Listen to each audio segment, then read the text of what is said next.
On today's episode, we're talking about 3 ways to make your team instantly more resilient. Stay tuned.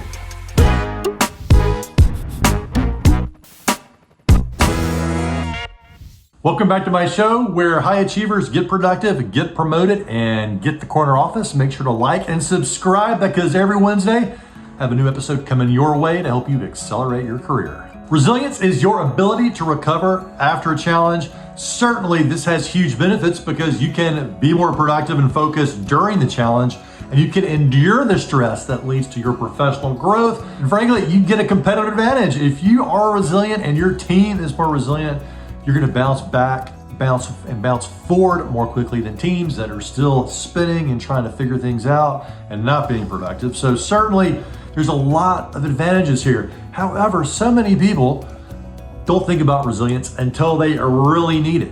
That's right. They wait till the crisis arrives before they actually decide, hey, we need to think about becoming more resilient around here. This happened to a lot of people during the 2020 global pandemic. But the good news is, even if you've procrastinated building your resilience for yourself and your team, here are 3 strategies today that you can use during a crisis to actually boost your resilience. Oh yes, and I'm also going to be talking about today why this mermaid tail is so important. Make sure you stick around and find out. So tip number 1 is to avoid polishing the life preserver. Now, I don't have a life preserver in my house, but of course, I've got a mermaid tail.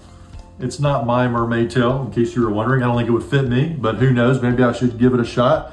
I don't know. But anyway, avoid polishing the life preserver when it comes to resilience. I had a leader who was so focused on getting results during the global pandemic, but getting perfect results. So it's great to focus on getting results, but getting perfect results is a lot like polishing the life preserver, where people need to be saved, right? Their clients need to be saved. The organization need to go help their clients, but the boss was scrutinizing every single PowerPoint slide, every single detail, and the team was completely burning out and beginning to shut down. To instantly improve your team's resilience, avoid this. Avoid polishing the life preserver when people just need any kind of life preserver.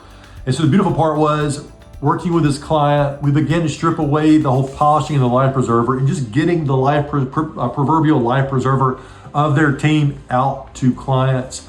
During this crisis, they helped a lot more clients, and the team began to feel fueled by their work instead of just worn down. And they began to feel like, hey, my team and my manager, they've got my back. And they actually worked harder than they ever had before and accomplished bigger and better results during this and helped more people because they became less focused on perfection and more focused on serving others. Try this strategy with your team and you'll instantly notice the benefit of increased resilience. Of course, the easiest way to apply this is just to start asking, how can I help? If you're a leader with a team and you want to instantly give them a boost of resilience, just simply asking, how can I help you? That alone will boost their resilience and focus less on polishing the proverbial mermaid tail life preserver and get on to something much better and much more supportive. The number 2 way to instantly boost the resilience on your team is to focus on extending your team. So many times in organization, we're thinking about our team as the members that report to us or our peers inside the group that we share the same manager, or maybe we expand it a little bit further and we think about the other teams inside the organization, more of a cross-functional team. But what about extending it beyond to our customers and to our suppliers? Now, during the global pandemic, one of the big things that came up was hand sanitizer. Companies that were deemed essential had to stay at work, yet there was a big focus on increasing sanitation and cleanliness so a COVID breakout would not happen at work. And one of my clients had a great strategy around that I wanted to share with you today. I worked with them on this, and once it started, it really increased the resilience. And let me share with you this. They would often go to happy hour at a local distillery. And when COVID broke out, a lot of these distilleries began producing hand sanitizer, and also breweries, they were able to produce hand sanitizer. Now, what does this mean to you? Well, this is huge in terms of resilience, because if you're able to extend your team outside the organization, you will ultimately become more resilient over the long haul, because it's going to allow you to be more flexible on your supply chain, like in the hand sanitizer perspective, but also in customers to get feedback and to stay in tune. When they have changing needs, you're going to be one of the first to know.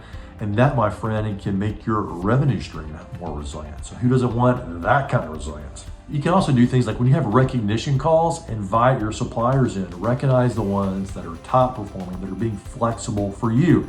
And all of this will pay off in a time of crisis. Now, this instantly makes a difference, okay? Because even though it's better to do this, of course, before you have a crisis, but you can actually do this during a crisis. This turns into an opportunity to acknowledge them, to bring them closer into the fold and boost your resilience. Just offering them recognition or discussing your challenges, like in the hand sanitizer example, or again, bringing that conversation closer to the organization with your customers can help you be more flexible to their needs, which can ultimately strengthen the entire value chain.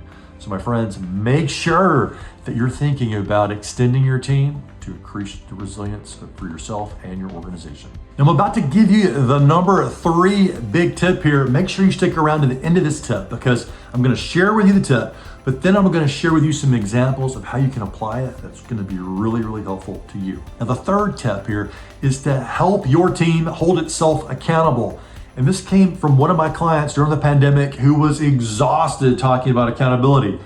He noticed that his team, they were making commitments and they weren't ultimately delivering on all of them, or they weren't delivering in a full quality kind of manner.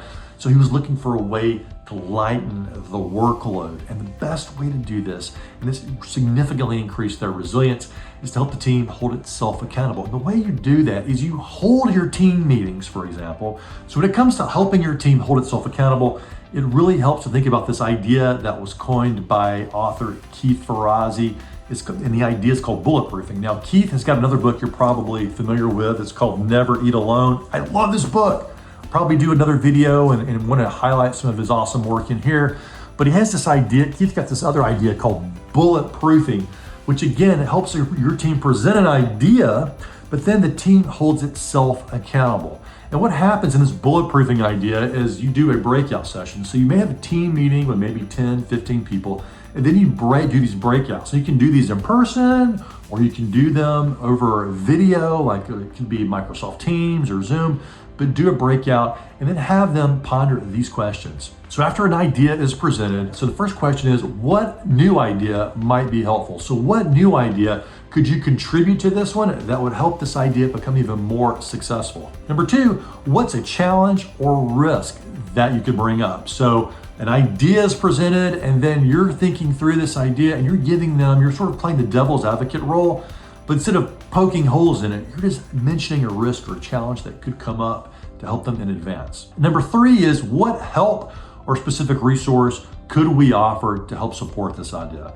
Now, the first one was more about the manager or the boss actually helping support this and not polish the life preserver. This, we're allowing the team to pull from itself, or the extended team to pull together to offer help and resources to help make this idea or this project entirely successful. Now, if you're not using bulletproofing in your staff meetings and with your plans for the year, this is a great time to do this, because this is significantly going to increase your resilience. Now, you can do this before you really need it.